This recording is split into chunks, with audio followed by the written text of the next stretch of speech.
पापा के बगिया में मोरा बोले सुगावाय अकेले रोवे ना। पापा के बगिया में मोरा बोले सुगावा अकेले रोवे ना। जा सुगा पापा के जगैया व सुंदर धिया ससुरा जई है ना।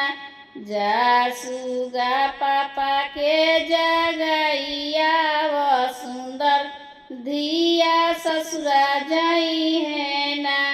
पापा जे उठेले सना लिहले अवरु अंगूठिया लिहले ना। पापा जे उठेले चना लिहले अवरु अंगूठिया लिहले ना। आमा के बगिया में मोरा बोले सुगावाय अकेले रोवे ना।